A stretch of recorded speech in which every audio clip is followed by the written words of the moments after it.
So we were having my in-laws over for dinner and I wanted to make them spaghetti squash. So we went to the grocery store, and while I was hovering near the section, some lady came up to me and asked me, "Do you know how to make spaghetti squash?" So as I was explaining to her what temperature to put the oven and how long to bake it for, I was thinking, why don't I just share this recipe with you? So today I'm making my spaghetti squash with easy meat sauce. The spaghetti squash is sweet, the meat sauce is savory, and the combination is perfect. If you're looking for a lower carb way to enjoy a savory meat sauce, then go to the store, grab a spaghetti squash, and I'll show you how to make it.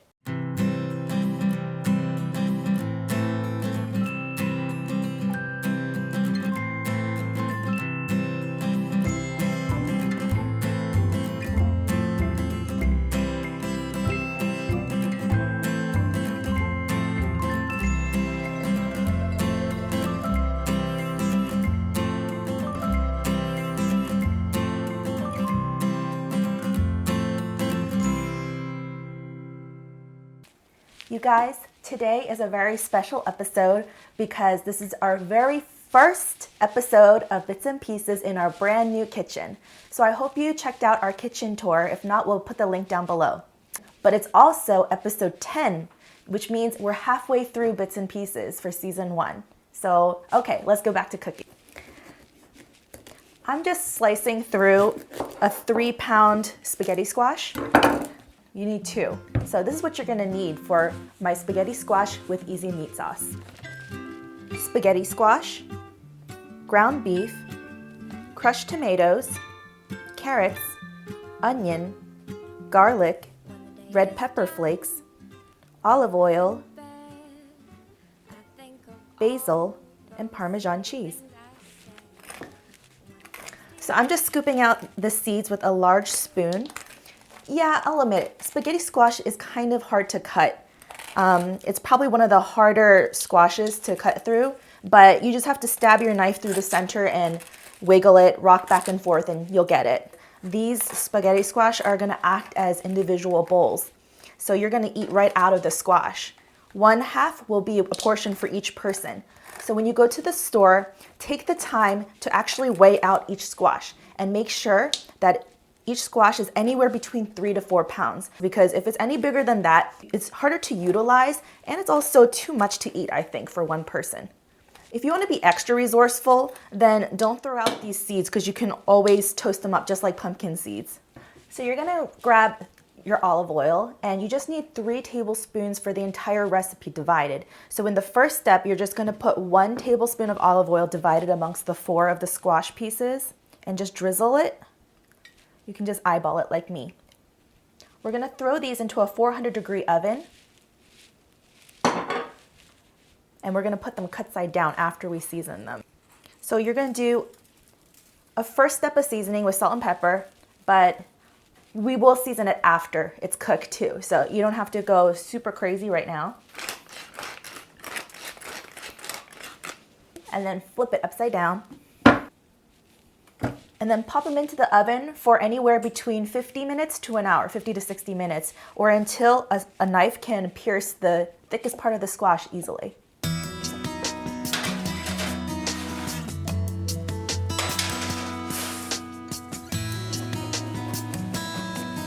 Remember to ABM, always be multitasking.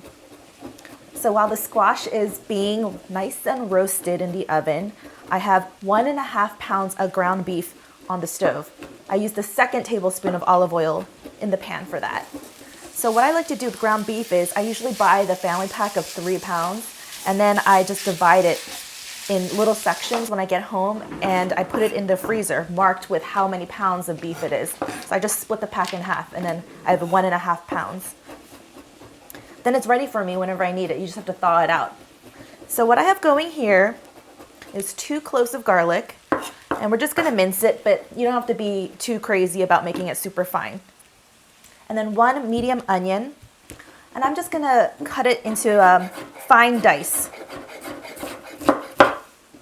You don't want the onion to be the star of your sauce. You just want it to kind of melt away into it, so you can even grate it if you want to. Okay, and then you have 2 medium carrots, which are just peeled and washed. And then you're gonna grab a box grater, or you could put it through a blade of a food processor if you want to, and you're gonna grate it on the largest holes. And we're grating it instead of chopping it or dicing it because we want the carrot to kind of, again, melt away into the sauce, and the carrot adds the sweetness to the sauce naturally. When you get to the little nubby part where you think you might cut yourself on the grater, then stop and just give your cameraman a snack.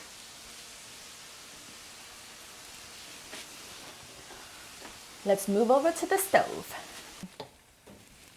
When the meat is brown and crusty, you add all of your aromatics, your carrots, onion, and garlic, and then you season with salt and pepper.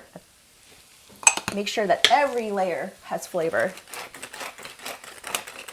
And a half teaspoon of crushed red pepper flakes for a little kick. And we're just gonna let these things cook together until all of the vegetables are soft and tender. So that's gonna take about 5 minutes.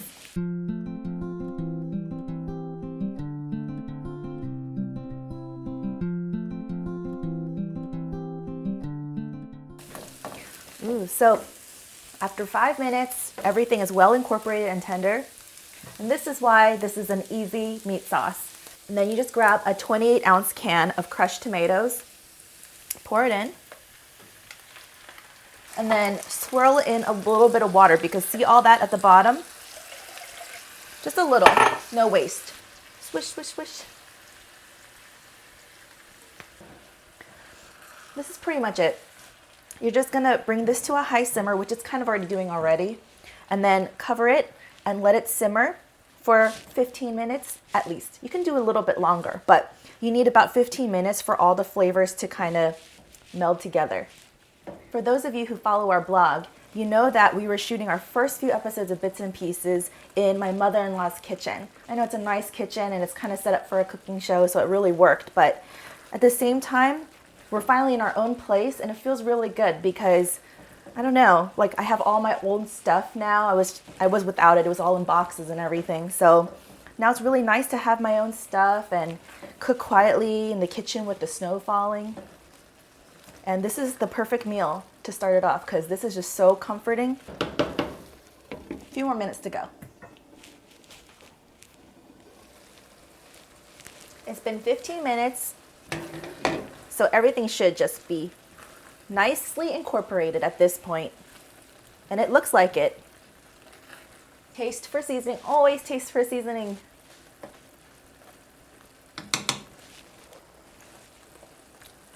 Could go for a tad bit more salt, but the spice is good. So I think I have enough pepper and red pepper. And then you just wait for your squash.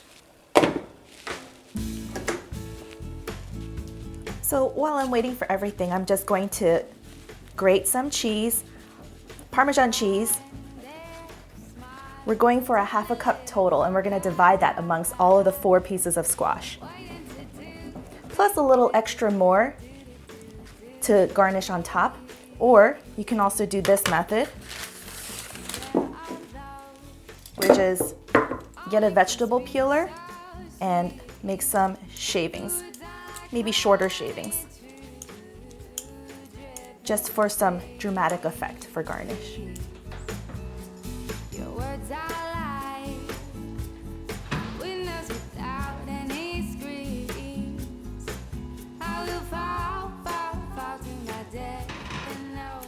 So the squash have been cooling for 10 minutes, just so it's easy enough to handle, see?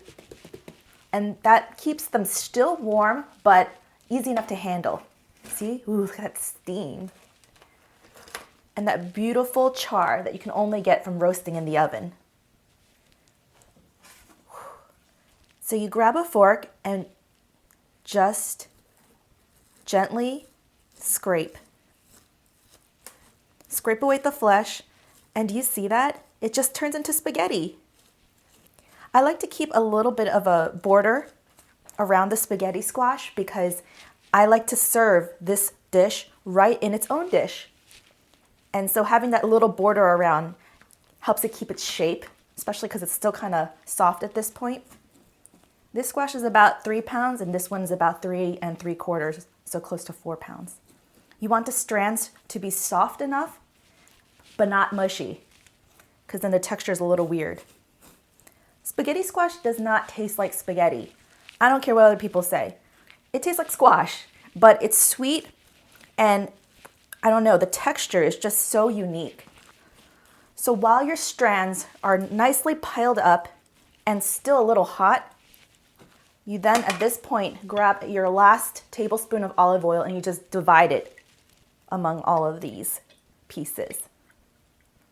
This is just for flavor. And then, even though there was some salt and pepper on the beginning, you really, really need to season your squash. If you forget to season it, it kind of doesn't taste like anything. So you need to add that richness. Then you get your half a cup of freshly grated parmesan. You're gonna evenly divide it amongst the 4 bowls. Feel free to add more if you want, shoot. It's your squash. I did say it doesn't taste like spaghetti, but I am treating it like it's spaghetti. And the flavors really work because the nutty, salty parmesan and the olive oil really balance out the sweetness, the natural sweetness of the squash, so it's not too sweet. And that's why I like pairing it with the savory, salty meat sauce. If you feel like your pieces of squash are kind of cut unevenly, then just cheat.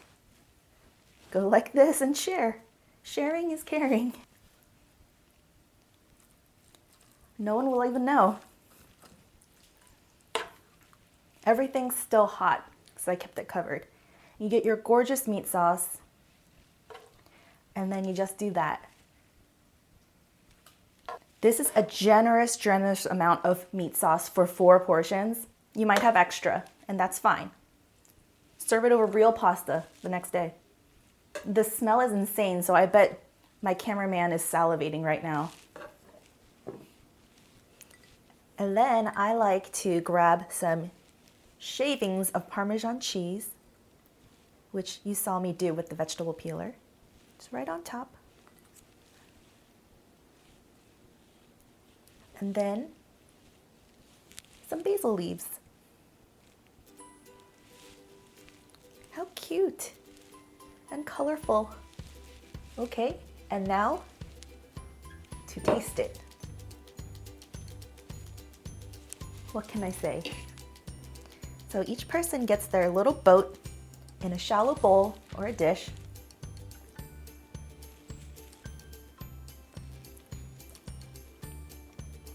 I think this tastes better than spaghetti and meat sauce. Because that squash is just so caramelized and slightly sweet. The meat sauce is just so perfect.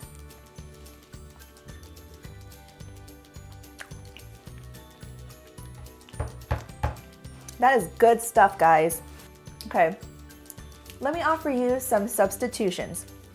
If you didn't want to use spaghetti squash, of course you can always just use regular pasta, gnocchi, or even cheese tortellini if you don't really care about the low carb thing. If you didn't want to use meat sauce, then you can just toss the spaghetti squash in some butter, Parmesan cheese, and herbs, and that's another meal in itself, or a side dish. So I hope you enjoyed watching this video, and if you did, remember to push like, leave a comment down below, and subscribe to our channel. Thanks so much for watching. I hope you give this a try, and I'll see you next time.